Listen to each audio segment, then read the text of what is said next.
Hello, and welcome to Budget Commander. On this channel, we'll discuss Magic the Gathering topics with a focus on playing Commander on a budget.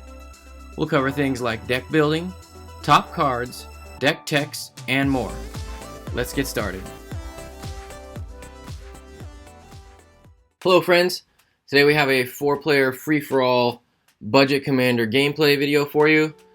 This game consists of 4 2DH decks. If you don't know, 2DH is $2 Highlander, meaning all the cards in the decks are $2 or under. So these are all budget decks. Should be a fun gameplay for you. Our first player up is Arahbo, Roar of the World. This deck revolves around putting cats out, using Arahbo's Eminence ability to pump those cats up, equip the cats with swords and hammers and things to make them even more powerful, and then just swing with really big creatures. The second player is Teneb the Harvester, and this guy is a recursion matters deck. He likes to put lots of stuff in his graveyard, creatures with ETBs, and then bring them back over and over again and attrition his opponents to death. Our third player is Nath of the Jilt Leaf. The goal of this deck is to just deny all of our opponents of their resources, pluck cards out of their hands with his own ability, keep the board clear of our opponent's creatures, and then just attack with a bunch of creatures and kill them off. The last player is Obzedat, Ghost Council. These guys want to drain our opponents of life and slowly whittle everybody else's health down while theirs continues to build up. Plays lots of creatures that deter its opponents from attacking them, and then hopefully is able to outlast everybody at the table.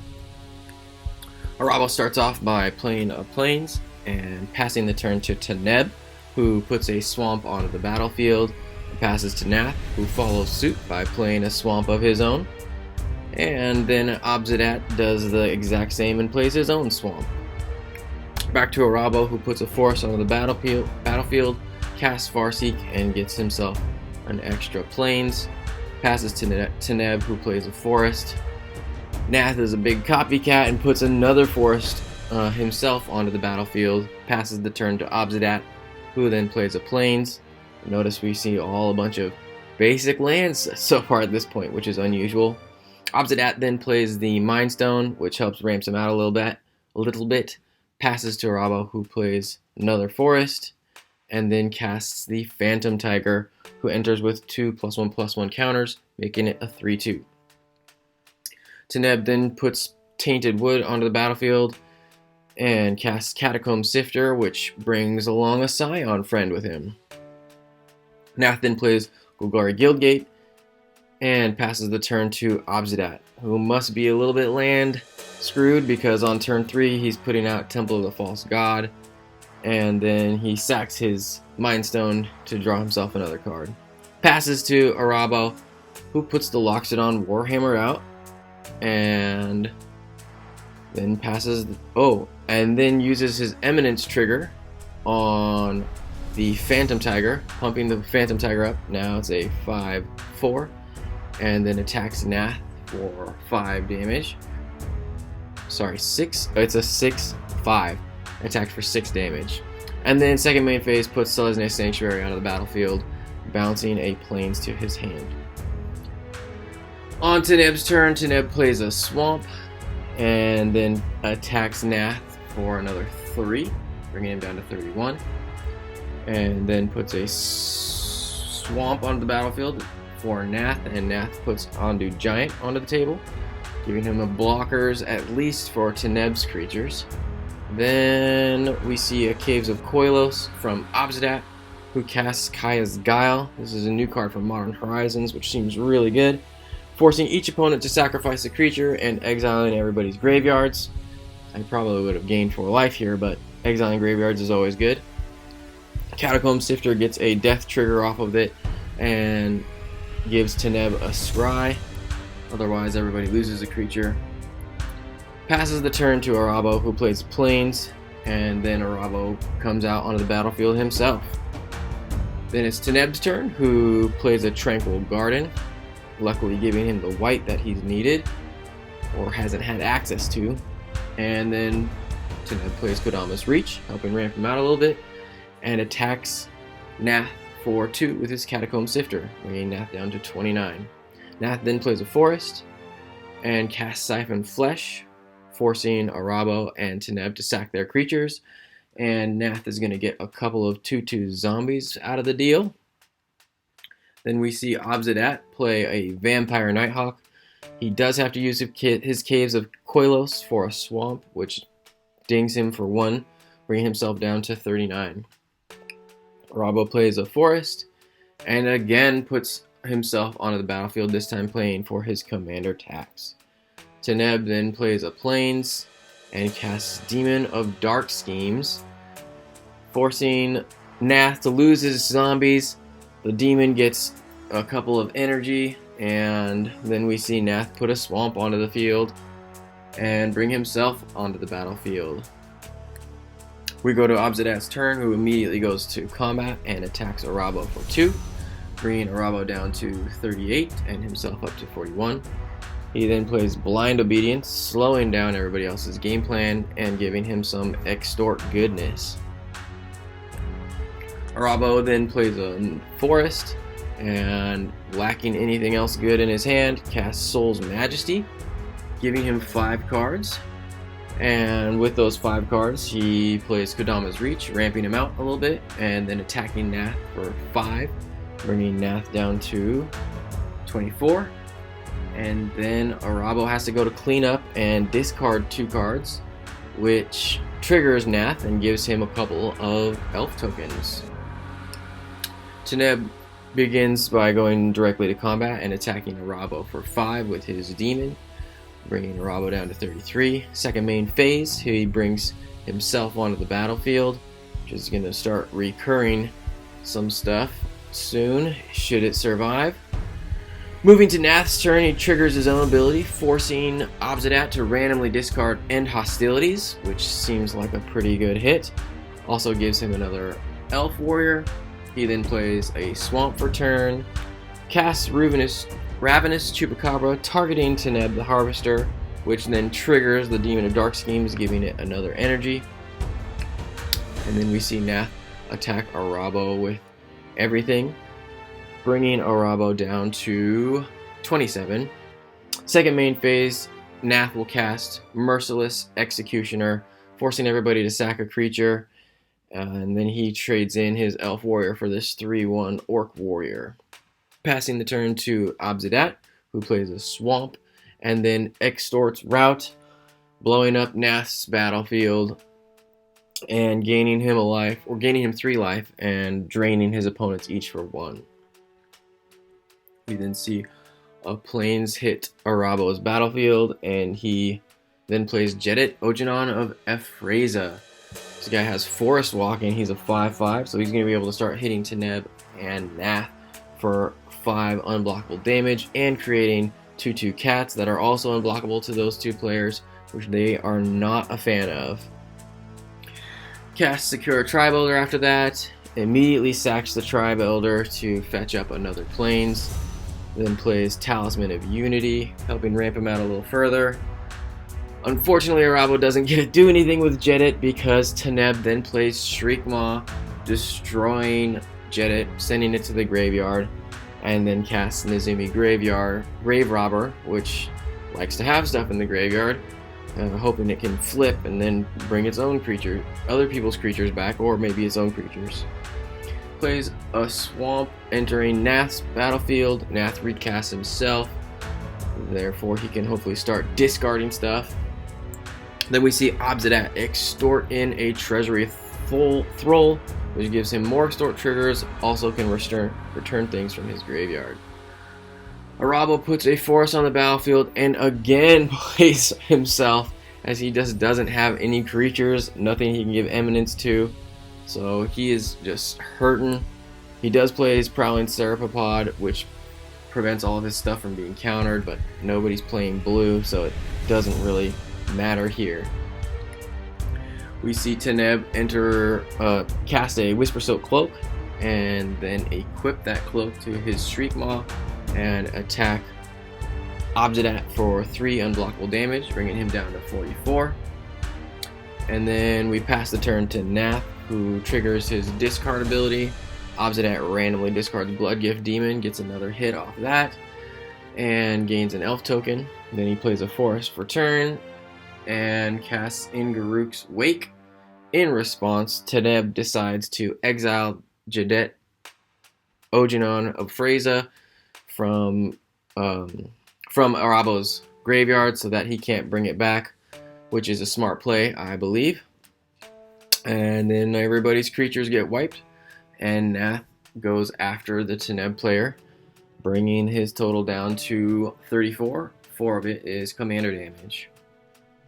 Moving to Obzedat's turn, we see another swamp hit the battlefield, and then an extorted Teysa Envoy of Ghosts, draining each of his opponents for 1 life and gaining himself 3. Passing the turn to Arahbo. Arahbo casts Crushing Vines, getting rid of the Whisper Silk Cloak. And then we see Teneb cast a Grey Merchant of Asphodel, draining everybody for 2 and gaining himself 6 life, bringing his total to 39.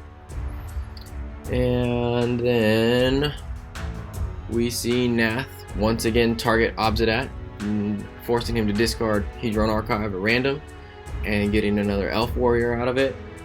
And then Nath goes to combat and attacks Arahbo with his commander as well as 1 warrior token, bringing Arahbo down to 17 life. Then we see a swamp hit the battlefield, the second main phase for Nath, and then he casts Mending of Dominaria, and he puts Terracodon into his graveyard with the Mending of Dominaria, which he then returns to his hand. Big beater there. Passes the turn to Obzedat, who then attacks Arahbo for 4, bringing Arahbo's life total down to 13. Second main phase, we see an extorted Felidar Sovereign, which gains him 3 life, but he also loses 1 life because he had to use Caves of Koilos to give him that extra white mana source. So, brings everybody else's life totals down and his own total up. Passes the turn to Arahbo, who puts Command Tower on the battlefield, casts Rampant Growth, getting another land to the battlefield, and again we see Arahbo hit the table. Thankfully, Teneb has an answer in that he casts Oblivion Ring targeting the Felidar Sovereign so that he doesn't and everyone else lose the game on Obzedat's upkeep. And then he casts Ghost Council targeting Obzedat, so Obzedat loses a life and Teneb gains a life. And then we see Nath at the beginning of his turn trigger his ability and again discard a card from Obzedat's hand, hitting Pristine Talisman, getting himself another Elf Warrior. And then the Mending of Dominaria triggers, sends Ulamog's Crusher to Nath's graveyard. He's very excited about this card going there and returns Ulamog's Crusher to his hand. Then he casts Explore and draws a card and makes a deal. Oh, it plays an extra land, putting Bojuka Bog onto the table, exiling Obzedat's graveyard, and then casts Terracodon. Here's the deal. He makes a deal with Obzedat to blow up the Oblivion Ring if Obzedat will forget its upkeep trigger and do his best effort to kill off Arahbo on Arahbo's next turn. Obzedat agrees to the deal. After all is said and done, the battlefield looks like this. We get some elephants entering, and then Nath passes the turn to Obzedat, who swings full in on combat. Arahbo takes 8 and goes down to 4, and then Obzedat puts a plains onto the battlefield and casts himself Extorted. When he enters, he chooses to target Arahbo, so Arahbo loses 3 life off of the commander as well as the Extort. Everybody else loses some life, and Obzedat gains some life, bringing himself up to 51. And then we see Arahbo play Set's Tiger, giving himself protection from I don't remember what, and go to combat and attack Teneb for 5, bringing Teneb down to 33, 5 of which is commander damage. Teneb begins by playing a Woodland Cemetery, and then goes to combat attacking Arahbo. Arahbo blocks with both of his elephants, and then cast Blossoming Sands on the one that was blocking an elephant, keeping that elephant alive and killing off Teneb's elephant. Then we pass the turn to Nath, who casts Merciless Executioner. Everybody sacks a creature. We see Grey Merchant, Set's Tiger, an Elfware, and Teysa, Envoy of Ghosts hit the graveyard. It's at this point that Nath realizes that Merciless Executioner was Teneb's. And then Teneb casts Blade Splicer, which brought a 1/1 and a 3/3 onto the battlefield. Also casts Llanowar Elves, empty in his hand. He doesn't have an answer for Felidar Sovereign, and it's at this point that Nath realizes he made a mistake. He doesn't get any triggers because no opponents have any cards in hand, so he can't target anybody with Nath, and Mending of Dominaria has no lands to return from his graveyard to the battlefield, so nothing happens there. Mending of Dominaria goes away, and he realizes that he meant to bring the Ravenous Chupacabra back to his hand so that he could later kill the Felidar Sovereign off, but in his excitement for getting the Ulamog's Crusher back, made a critical mistake. Goes to combat and tries to finish Arahbo off, attacks all in at Arahbo. Should have actually probably attacked the Felidar or the Obzedat player, but I guess he wouldn't have been able to get him down. Anyway, it doesn't matter. He doesn't want to tie for last place, so he kills Arahbo off. He does lose an Elf Warrior in the process. Second main phase, he plays a Forest and casts Ulamog's Crusher and a Vampire Nighthawk, which are both good cards. Then we see Obzedat at the beginning of his turn. Trigger Felidar Sovereign. He has more than 40 life, or to end at the beginning of his upkeep, and so he therefore wins the game. Nath and Teneb are then knocked out, and the Teneb player is annoyed at the Nath player for getting rid of his Oblivion Ring. Alright, in review, we had the plays of the game for Arahbo. Arahbo just really struggled. He couldn't get cats to give his Eminence trigger to. He did get 5 cards off of Soul's Majesty, which is really good. One mana for 1 card draw. We did see Jadet hit the battlefield, which really scared his opponents, but got removed immediately. So Arahbo just didn't really get much going on that game. Teneb played really well. Got the Demon of Dark Schemes out and killed some stuff off. Got some energy out of it, which seemed like a good play. Oblivion Ring the Felidar Guardian, which also seemed really good, but just wasn't able to hold out against all the life gain and the Felidar Guardian getting put back on the battlefield by the Nath player. Nath was an all-star in himself, just getting tons of hits on Obzedat, discarding good stuff out of his hand. Just wasn't enough. Mending of Dominaria performed really well here, getting back 2 huge creatures, Terrastodon and Ulamog's Crusher, but he could have been, if he was paying more attention to his own game plan, he could have been smarter and gotten his Chupacabra back to at least blow up the Guardian with. And then we saw Terrastodon hit the battlefield, got rid of some important enchantments and artifacts, hurt himself by giving the Felidar Guardian to Obzedat. Obzedat itself didn't really do much. It did gain him some life, but the Blind Obedience was a workhorse here, just continuing to gain him life, drain his opponents a little bit at a time, which ended up not mattering because Felidar Sovereign hit the table, and he got the win the game trigger at the beginning of his upkeep off of having it on the battlefield. Hope you guys enjoyed this gameplay video. Let me know if you guys have any suggestions on what you think could make it better.